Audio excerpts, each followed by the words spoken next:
what's up? This is Donald Tardy with Obituary, and you're burning up on Hellbound. Turn it up.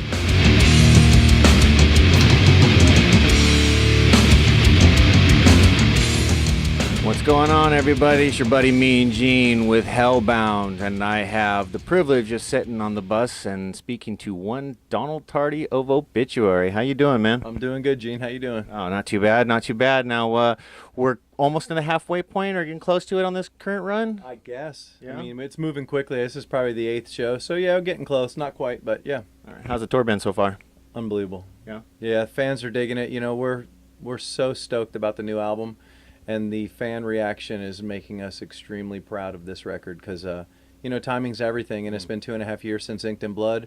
And this new album is really touching the fans the right way. They're showing us the support, and all the posts and all the, you know, selling of the records is a good thing. And it gets the band pumped up. So we're good. Yeah, I too wrote a review on it. I was really stoked with the new material. It's perfect. It's Obituary to a T, Right on. And it's got them grooves and some really nice soloing in this guitar. The guitar soloing is just phenomenal on this record. Right on. Yeah, you know, we you know, that was intentional. You know, we don't want to change. Yeah. Fans have been following us nearly their whole lives, just like we've been in this band for that long, and we know that when you buy a record, you want it to, you know, you want to make sure you know what it's going to be. And Obituary is it's a staple in people's in their lives, and we take that serious, you know. But on the other hand, we have a blast writing the songs. We don't think too much about it. We don't worry about what other bands are doing or what we did last time. We just kind of go for it, and the songs that are coming out are, it's a very natural process right now. And like you just said with the solos, you know, having Kenny in the band now, he's been in the band a few years, and he's just shredding right now, and he's learning every day, and he's super stoked. And having Terry Butler obviously behind that bass guitar is it's just a feel-good band right now, and we're having a blast. Yeah. What was the writing process like on this record? Collaborative? Was it you know, Trevor and John, you? How does it work? Yeah, you know, me and Trevor and my brother are the main songwriters, and you know, Trevor and I have always had that same process of again, not thinking too much, getting into the studio, cracking a couple cold beers, and going for it. Within 15 minutes, 20 minutes, we either have something or we don't grind too hard. You know, you don't search too far for one. You let that song find you. Yeah. And you know, after 30 years of hanging out with each other, these songs are naturally coming to us, and they got groove to them. Yeah. You know, and then it was really cool this time to really allow Ken and Butler to give us their 2 cents worth, and to get excited about some of the riffs that Trevor's bringing into the room and giving us some of their opinions and letting them run with it, and then letting the whole band kind of decide what this song's going to turn out to be. And then, you know, some of that fresh kind of weird new feeling that people are talking about on this new album, even though it's very classic Obituary, is that, you know, 2 of the songs that we wrote, me and Ken got in there one-on-one, and Ken wrote 2 songs on this album, and he's more thrash metal based back in his day, so he's bringing those faster doodah songs and faster double bass. He's pushing me to my limit, you know. Yeah. But I'm digging it, yeah. And the fans are digging it. Nice. Were all these creative juices, and you guys came up with this, or was there anything on the back burner, riffs or beats or something you played with from the last record left over? Or well, because Ken and Terry were a part of the Inked in Blood album as well, I think it was kind of some carryover. Okay. And just simply the momentum. You know, we really had a good time as a band, and we're really having a blast. We're best of friends, so some of it did carry over of just the bleed through, where we were done with Inked in Blood, but our creativity was still kind of flying. So even though we were super busy with Inked in Blood, we were back and forth to Europe, I think 5 times that summer, and every time we'd come home, we'd have that month to be able to hang out, and you'd think you'd still be listening to Inked, but we kept on coming up with riffs, and anytime we did that, you know, we have the studio now, so we just hit record on the Pro Tools rig and make sure we save that idea, tuck it in our back pocket for later, and that's where 10,000 Ways to Die and Loathe came from. We already had 2 complete songs, and we were not done with this touring cycle yet, and we just realized, you know what, let's just record them, and by the time we make it home after the Cannibal run, it'll be 2 years afterwards, and we're going to start writing. Let's record these 2 and give the fans like a present, you know, like literally just hand it to them and just say, this is kind of what we're doing right now, and get excited about it. And then those live songs was simply because Joe, our sound guy, had his Pro Tools rig out on the road, and it sounded so good. We're like, let's just grab a song from every city, and the kids can hear, fans can hear night after night what we sound like in San Fran and LA and New York, and it was it's a cool release. You know, it was a cool release for like, and Relapse was the first one to say, let's keep it under $10. Let's do like $8.99. Just again, just a thank you to our fans to say, you know what, here's something you guys will dig, and right around the corner is a sick record. Yeah. And I think that helped. I think that helped push this album, and the fans really they feel like they're a part of it. You know, because they heard those the two singles off the album, and they felt good about it. Yeah. Well, that's funny you say that, because I bought it. I wrote a review on that record, and I said in my review that it's one of the best sounding live albums I've heard in a long time. Right. And people were like, well, they're death metal. And I'm like, dude, just because they're death metal doesn't mean it's got to sound like shit. It sounds good. It sounds like Obituary, you know? Yeah, you know, we've always been catered to being a live band. You know, every band at one point has to enter the studio. And, you know, you find the right engineer in the right studio. A lot of people can make pretty good sounding records, but when you get up on stage, it's about like pulling your pants down. You just, you know, you're out there for the world to see it. You either got it or you don't. Exactly. And Obituary, you know, again, I guess it goes back to 3 decades that Trevor and I have been hanging out and jamming, and my brother. And now that Ken and Terry have done so many shows with us, we're clicking so tight, and the engine's running perfect right now to where it's hard to touch live, man. Obituary is we're just kind of killing it right now, and it's fun. Yeah. Now you mentioned Relapse. You've been with them for a little bit now, right? Yeah. How's that working relationship? They're the most innovative record label I've ever even experienced, and not that I've only been on, but that I've experienced. They're a small label, meaning very few staff, but they're so damn creative and innovative and smart and efficient and streamlined that they get it done. They get it done way more than I've ever experienced on a record label, and we're proud to be with them dudes. Nice. Yeah. Now I had heard an interview the other day where there's actually an additional song floating around. You guys released Decibel, is that right? Yeah. Tell me a little bit about it. What was the idea behind that one? That was a calculated move, because Decibel asked us to be on this tour, and Kreator asked us to be on this tour, and Decibel from the past, Relapse knew that Decibel would love to do the flexi disc, and that it would put a huge feature for the band, and it was perfect timing to buddy up with them and to team up with them, and Decibel was so stoked that we were going to give him an exclusive song. And the cool thing about it, you know, well, the hard decision was, you know, when the band's sitting there and we're listening to it, it's like, what song? At first we were like, really? Like, what song are you going to pluck off that tree and not be on the record? And you know, just through the band kind of listening to all the songs, and the ones that needed to be on there and the ones that we really wanted to be on there, and then that one we're just, you know, we were crying. I was crying because it wasn't on there, but the cool thing was it was one of Ken's songs. Really? So Ken was stoked, because he's like, man, it's going to be in Decibel. That means it's going to get a feature. They're going to listen to it. Everyone's going to be stoked. And so the people that don't own the actual album are able to still find it on the Decibel website and the Decibel magazine flexi disc. And so it's just was a really cool thing. It's the first time we ever did something like that, like hold back on a song for an album. But you know, it's a good spotlight, and we were proud to do that. And the fans love it, and we play it every night. So at least people get to hear it if they've never heard it before. Nice. I was going to ask how many can we expect tonight from the latest album? It's unbelievable to watch. If you were a fly on the wall at the practice space to watch this band, when we were told it's a 45-minute set that Obituary gets, and you know, it's simple math, that means maybe 11 songs, and this is our 10th album, so it's like, wow, we're gonna play one song off each record. I mean, really? I mean, that'd be the politically correct way to do it. But you know what? We just said, you know what? We know what we have to do. We have to play some of those classics. You know, if we don't play Chopped in Half, someone's gonna throw a beer bottle at us. You know, that kind of shit. Yeah.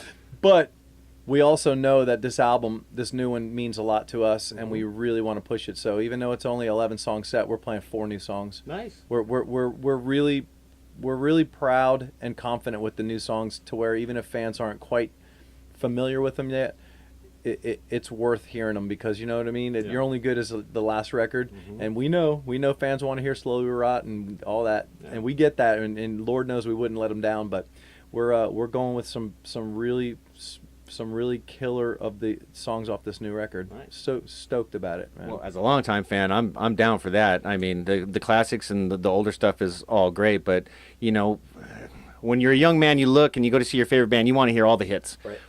but I'm a little bit older now, and I'm like, I want to hear the new stuff live. Right I want on. to see how it transfers over, you know? Right on. Good Yeah. words. I agree 100%, and so does the band, and that was the decision that, you know, 1/3 of this live set list is going to be these new songs, pushing it down people's throat. Nice. Yeah. Nice. Now, it's kind of an unfair question, I guess, but has Obituary ever taken the stage and not played Slowly We Rot? No. Okay. Unfortunately, Yeah. it's like, you know, it's probably asking Aerosmith if they do that and don't play, you know, Walk This Way or something. Yeah. You have to. You have to, right? You kind of have to, and Lord knows you get tired of playing that song. It's fun. It's fun when you're on stage playing it, but when the band gets together to start rehearsing the set list a couple weeks before the tour starts, and you have to grind and play that set every day, looking at each other going, really? Are we really going to practice slowly when it's 4 weeks from the tour? Yeah, play it in your sleep, right? Yeah, you know, you do. But, you know, you also have to take it. We take it serious that people are coming out and spending a lot of money on getting in and buying the merch. And so even if it's slowly, you know, you don't want to mess a song up or just make yourself look like a fool, which we're not afraid to do that, because, you know, Lord knows we don't mind drinking and smoking a little bit and smiling on stage. So if there's a mistake, we're kind of okay with that. But on the other hand, you know, we know fans die for us, and we want to throw down hard for them. Yeah, that's awesome, man. You know, I know the practice space, and you guys got your set list. Do you ever vary at all on a tour, mid-tour, or anywhere you throw in something new or take something out? Sometimes we do, but it's that cliche of it sounds fun to do, and you know, some bands, obviously good for them, they do it, but you know, it's just kind of like, it's like an MMA fighter. You know, you kind of train. You train for muscle memory, and especially with music. Again, you're standing there in front of everybody. A guitar player, if they mess up a little bit, they got 3 of them up on stage. They kind of get buried, and their mistake will get buried by the other dudes. But my brother and myself, when I make a mistake, the world hears it, and we try to avoid that, you know, because again, we do like to have a good time, and we're not the dudes to practice 6,000 times before the tour. So there's a little rock and roll moments where we get a little bit lost, and we're getting older, where the brain's not working the way it is. So we try to avoid making any decisions like that that's going to screw us up. So, you know, it would be cool to literally play a different set every night if we knew all them songs, but we own 112, 120 songs now. So. Yeah, it's quite a catalog you guys have got now. You know, did 14-year-old Donald ever expect this? I didn't even expect Cause of Death, you know. When we did Slowly, I was so proud. I'm holding the vinyl going, oh my God, look at this, man. I got a vinyl. You know, I didn't think past the first album. Yeah. And I was just stoked to be a drummer on vinyl and in a band that's making my own music and not just playing Slayer and Metallica tunes. And here we are 31 years later and 10 albums. It's pretty badass. It's really, really, it's a lifetime for me. Obviously, it's my entire life have been drums, and most of it has been with Trevor writing songs that we love, and very stoked to be able to say that I play drums for a living. So was it Obituaries your and Trevor's brainchild, or was that John as well in there, or you pull him in later? How did it all work? You know, a funny story. I mean, John's always been there. We're just music people, and you know, it goes from my dad and, you know, just being a music man. So we've always been into music, and me and John lived together forever until he had children and kicked me out of his house. But you know, it was kind of just me. You know, I met Trevor when I was like 10 years old, and I was already interested in drums to where my mom bought me a snare drum, and I was in school band, and I was so into it, and Trevor and I both, and John, we all ventured into, you know, we went from listening to the stuff I grew up on from my older brother's record collection, which was Outlaws and Leonard Skinner and Charlie Daniels and Southern rock, to where when me and Trevor started hanging, it turned into Iron Maiden vinyl and Black Sabbath, and we realized, well, you know what, I want to play music, and it's metal that I want. So I was really focused on trying to learn how to play a drum set, and he went home, you know, he couldn't have been 12 years old, probably 13, and begged his mom, like, you got to get me a guitar, man, you know. So Trevor got a guitar super early on, and you know, John was always there. But the funny story behind that is we started writing songs, and we started playing cover tunes like every teenage band in our room, and we were always like, we're gonna find a singer, and, you know, we're gonna be a band. And my brother's kind of like, well, you know what, until you guys find a singer, I'll just grab the mic and just mess around And John always says when they ask him in interviews like that, it's that we still haven't found the singer. You guys are still looking, right? Yeah, that's what John always says. Apparently they didn't look any further. They didn't find the singer, so I'm still here. Nice. So closing out a little bit, after this run with Kreator, you guys have a limited number of dates with Gruesome. Is that what I read? Yeah. How did that come about? You guys are all friends, I imagine, coming from that Tampa area, right? Yeah, absolutely. And it, we wanna push this record, and we want American fans to have a chance to come and see Obituary live and be a part of it. So we did the East Coast run, and those are the places that you always drive past, and you always hear the fans go, "Man, you just passed us. You're going up to Chicago, but you missed us again." So we made it a point. We had time before we have to head to Europe that we could have stayed home and kind of recharged, but we said, you know what, let's turn right back around and go do like Louisville, Kentucky, and parts of Virginia that we don't go, and up there into Carolinas and stuff, and let them rednecks and them hillbillies come from from a little bit further than they want to drive, but come see some really small venues, and hopefully pack places with Gruesome, who's good friends of ours, and it's going to be a blast. I'm looking forward to that because I like those small venues, where you're just crammed in there with only maybe 250 people that can fit in the place. Right on top of the crowd. Right on top, and they'll be right on top of us. So that's I'm really digging that and looking forward to that in May. So so it's out with Gruesome and then over to Europe, and what's going on for the rest of the year? Yeah, it's a busy time. We're looking at the schedule now and penciling the calendar, and we're already turning the page and looking at 2018. So really, we do this American tour. We then go and we do the East Coast run. Then we come back and we head to Europe, and it starts the summertime festivals where all the Hellfests and Wacken and all that everybody knows and they listen to and read about. So Obituary's got 3 different trips back and forth to Europe this summer. All the big fests and some of those in-between shows that fans get excited, just like this East Coast run. And then we come back, and there's talk of a pretty spectacular package in America, and I can't say anything yet because I don't want to ruin it, but I promise that when fans hear it, and it's going to be a full-on probably U.S.-Canada run, that people are their jaws are gonna drop, and it's gonna be worth it, and it's gonna be probably hopefully like September, October this year. Really? Yeah. All right. So yeah, we're gonna stay busy in America, man. America's a very large continent to try and drive around, North America, and so we want to get to all these corners, and we want our U.S. fans to have a part of this album and be a part of the sales of this record, and to be a part of our live show and come be able to hang out with us whenever they can. Awesome.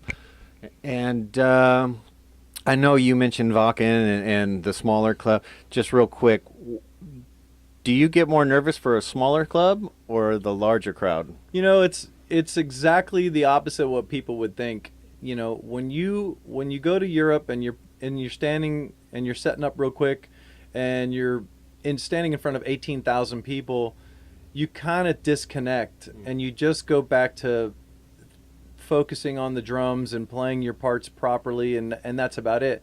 When you're playing them small clubs and you're 3 feet from your friends and people that have been watching for a long time, I get way more nervous. And then Lord knows when we play, like especially when we play like in Tampa at a hometown show, and you're in those tiny little sweaty clubs, man, that's really when the nerves kick in for me. I don't know why. You would think it'd be the opposite, that hometown you'd feel relaxed, but a little more pressure. A little more pressure, but I love that. Yeah. I'm down. I love playing the festivals. They're challenging. It's a tough thing to fly for a 20-hour day to make it over there and think that you're going to pull off the performance of your lifetime on a drum set that you've never even seen before, except 10 minutes before the show time.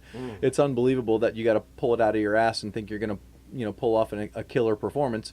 But it's those small shows, man. I like the little venues, man, where people are there and they see every little drumstick shredding and sweat coming off our head, and we see them going for it, and that's just kind of my show. Nice. And I always finish with this one, and most people don't like this question, but I'm going to ask it anyway. It's the Desert Island question. You've got 3 albums to listen to for the rest of your life. What are they? It would be Led Zeppelin 2. It'd be Holy Diver. Okay. And probably, man, I would take some Southern. I would either take a Leonard Skinner record or like a COC. I'd probably take COC, America's Dealer Volume 1, probably, All right. that's or Deliverance, because that's my kind of southern metal. That's Nice. where I like to go. That's the comfort zone, right? It is, man. It makes that's that feel good. Nice. Well, I appreciate your time, brother, and thank you Right. very much.